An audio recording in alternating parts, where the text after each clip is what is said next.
Assalamualaikum warahmatullahi wabarakatuh. Bismillahirrahmanirrahim. Wabihi nasta'in ala umurid dunya waddin. Alhamdulillah. Wassalamun ala ibadihi alladhina astafa. Amma ba'.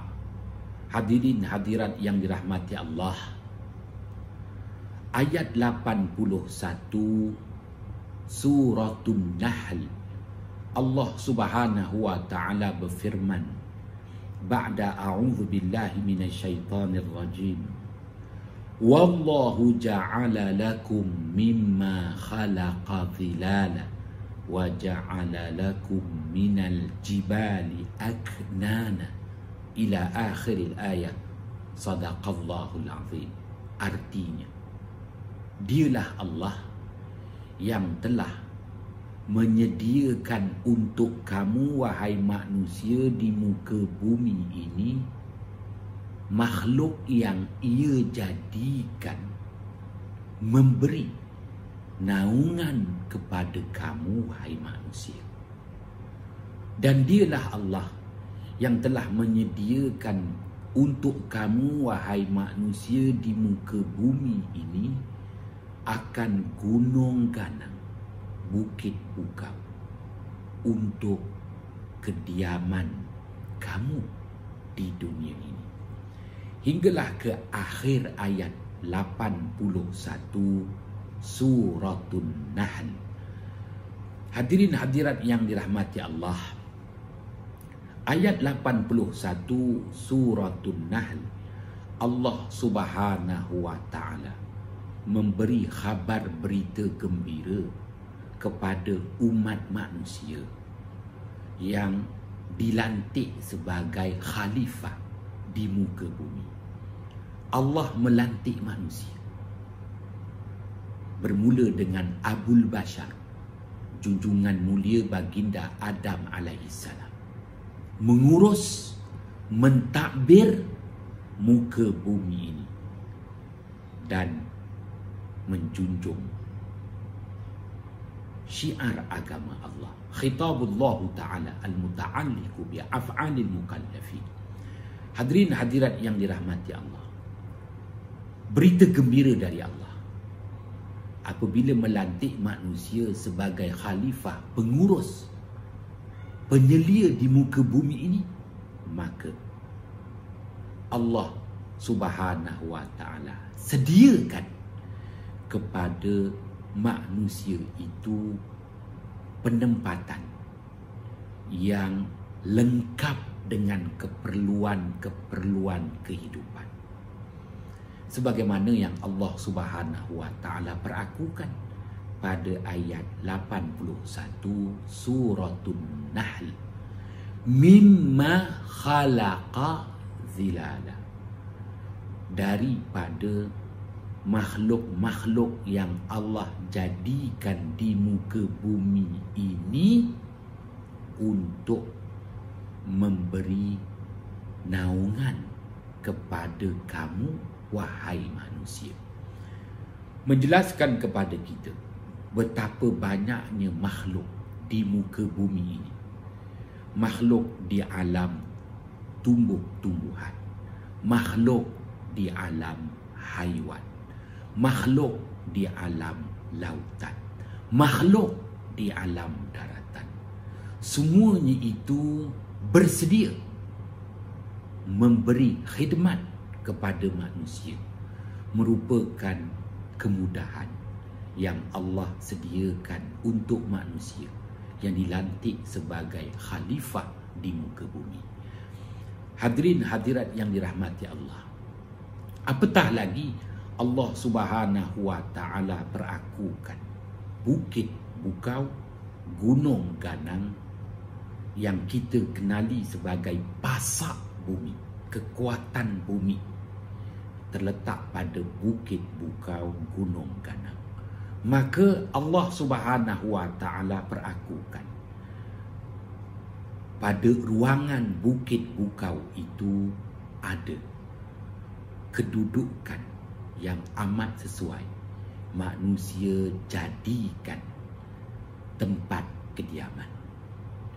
supaya manusia mendapat pengudaraan yang bersih dan supaya manusia mendapat keselesaan dalam menjalani hidup di muka bumi sebagai khalifah di muka bumi.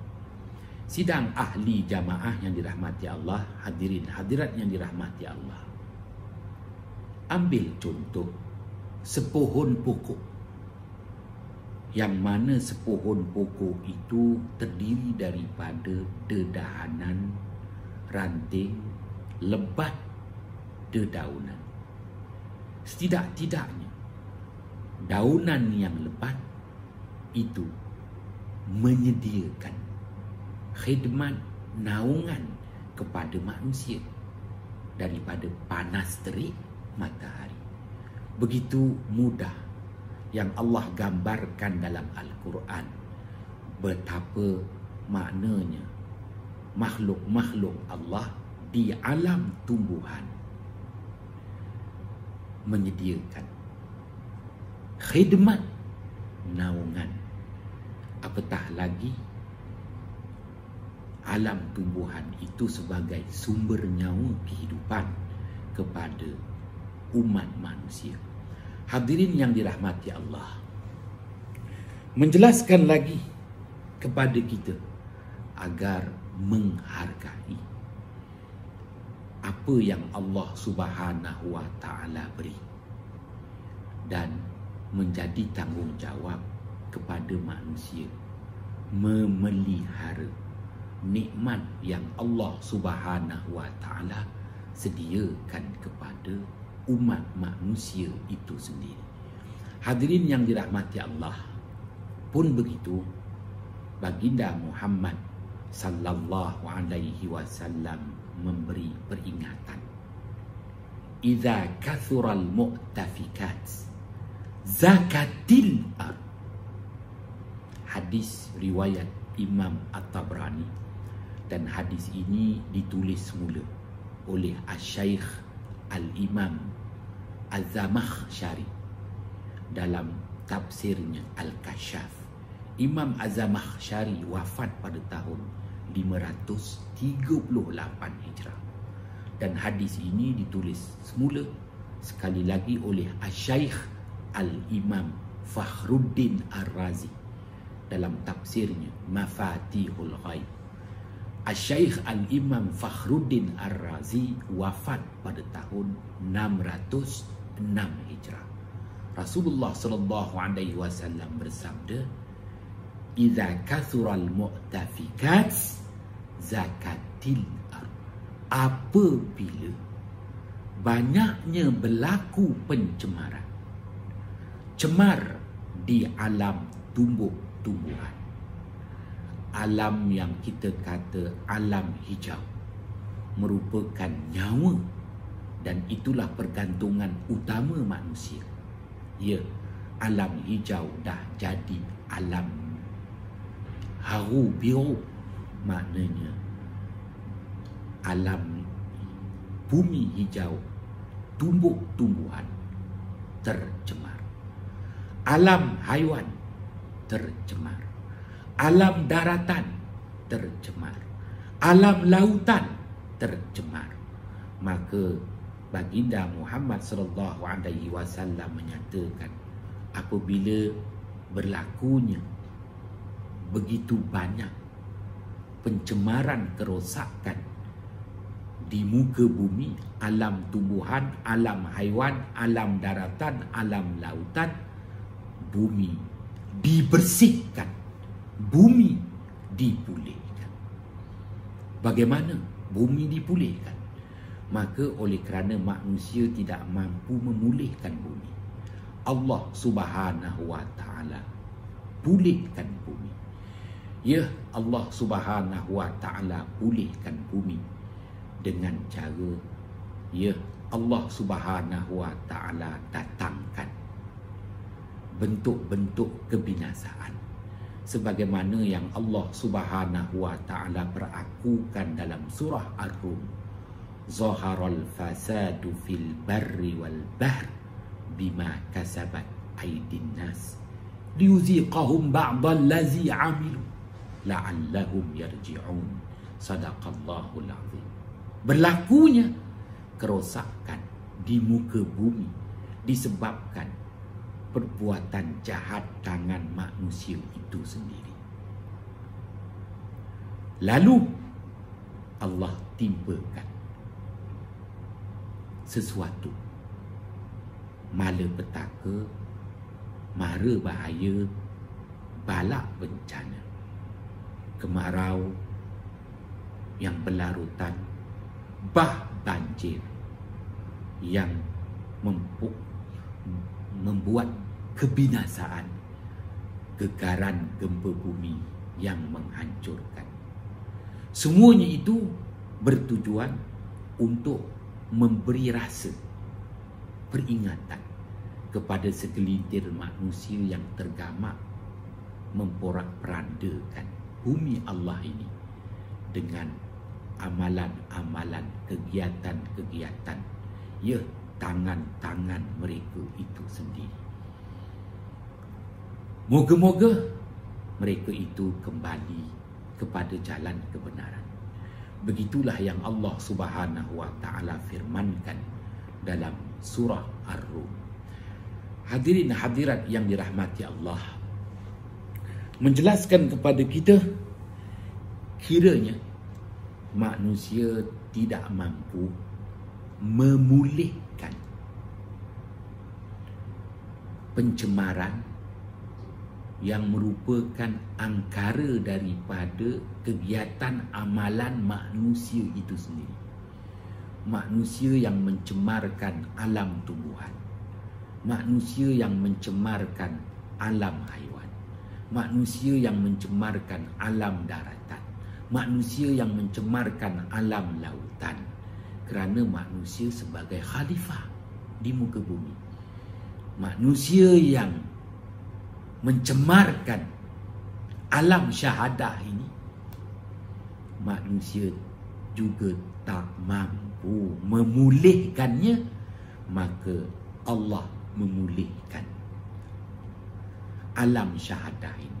Allah pulihkan alam lautan, alam daratan, alam tumbuhan, alam haiwan, dengan Allah timpakan malapetaka, mara bahaya, bencana alam yang disebut kemarau.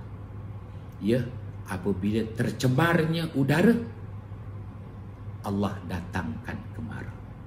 Apabila tercemarnya air, Allah datangkan banjir besar. Begitu juga apabila tercemarnya daratan lautan, Allah gegarkan. Ya, disebut gegaran gempa bumi. Bukan deraan, memberi rasa kepada segelintir manusia yang tergamak melakukan angkara-angkara yang dimaksudkan, dengan harapan mereka itu segera balik ke pangkal jalan. Hadirin hadirat yang dirahmati Allah, sebagai satu contoh, Asy-Syaikh Al-Imam Muhammad Kamaluddin Ad-Dumairi menulis dalam kitabnya Hayatul Hayawanul Kubra. Asy-Syaikh Al-Imam Muhammad Kamaluddin Ad-Dumairi dah wafat 800 tahun yang lalu, menceritakan peristiwa 800 tahun yang lalu apabila bumi Spanyol Allah Subhanahu wa taala timpakan wabak penyakit. 800 tahun yang lalu Islam bertapak di bumi Spanyol, maka waktu itu ditimpakan wabak penyakit. Bagaimana cara mengatasinya? Langkah pertama, dibina dulu Al-Mustasyfa, hospital. Untuk mendirikan hospital, Asy-Syaikh Al-Imam Muhammad Kamaluddin diberi mandat, kepercayaan oleh khalifah pada ketika itu. Lalu Asy-Syaikh Al-Imam Muhammad Kamaluddin Ad-Dumairi wafat 800 tahun yang lalu, menyembelih seekor kambing. Setelah sempurna disembelih seekor kambing, sebahagiannya dibuat makanan. Sebahagian lagi daging-daging kambing itu dihiris halus, lalu daging-daging halus itu diletakkan, digantung pada 20 tempat yang dicadangkan untuk didirikan hospital. Setelah 3 hari, daging bergantungan pada 20 tempat yang dicadangkan untuk membina hospital. Setelah berjalan 3 hari, Al-Syaikh Al-Imam Muhammad Kamaluddin Ad-Dumairi memerhatikan setiap daging-daging yang digantung pada 20 tempat yang dicadangkan itu. Maka didapati hanya ada 3 sahaja tempat yang sesuai untuk didirikan hospital. Berdasarkan 3 cebisan daging yang digantung itu tidak berubah bau, rasa, warna, menunjukkan bahawa udara di 3 penempatan itu udara yang cukup bersih. Maka tak dikhawatiri bebas daripada virus maupun bakteria yang mengancam manusia. Maka 3 tempat itu dicadangkan untuk didirikan hospital. Hadirin hadirat yang dirahmati Allah, adakah perkara ini masih menjadi ikutan ataupun kawasan Steengaden dijadikan hospital? Moga-moga Allah Subhanahu wa taala memberi keinsafan kepada kita, menjelaskan betapa makhluk yang ada di muka bumi ini sememangnya bersedia memberi khidmat kepada manusia, kerana manusia dilantik sebagai khalifah di muka bumi. Pun begitu, pilihan manusia, keputusan manusia, tindakan manusia tidak mengikut SOP yang Allah Subhanahu wa taala tetapkan, sebagaimana yang disabdakan oleh baginda Muhammad sallallahu alaihi wasallam. Sehingga bersua kembali, wabillahi taufiq wal hidayah. Wassalamualaikum warahmatullahi wabarakatuh. Assalamualaikum warahmatullahi wabarakatuh. Bismillahirrahmanirrahim. Wa bihi nasta'in ala umurid dunya wad din. Alhamdulillah. Wassalamun ala ibadihi alladhina astafa. Amma ba'd. Hadirin hadirat yang dirahmati Allah, ayat 30 surah Al-Anbiya, Allah Subhanahu wa taala berfirman, ba'da a'udzu billahi minasyaitonir rajim, wa ja'alna minal ma'i kulla syai'in hayyin afala yu'minun. Sadaqallahul azim.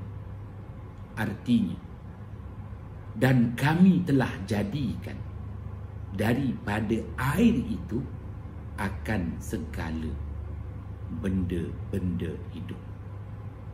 Tidakkah mereka itu benar-benar beriman kepada yang maha berkuasa, Allah Subhanahu wa ta'ala? Hadirin hadirat yang dirahmati Allah, ayat 30 surah Al-Anbiya, Allah Subhanahu wa taala isytiharkan kepada umat manusia, setiap yang bernyawa asal kejadiannya adalah air. Maka air merupakan nyawa kepada segala benda-benda hidup. awas apabila hilangnya air, maka hilanglah nyawa. Tiada lagi benda-benda hidup, hanyalah benda-benda yang mati. Sidang ahli jamaah yang dirahmati Allah, hadirin hadirat yang dirahmati Allah, itulah dia nilai air. Air sebagai nyawa kepada segala benda-benda hidup. Apatah lagi manusia. Manusia khalifah Allah di muka bumi,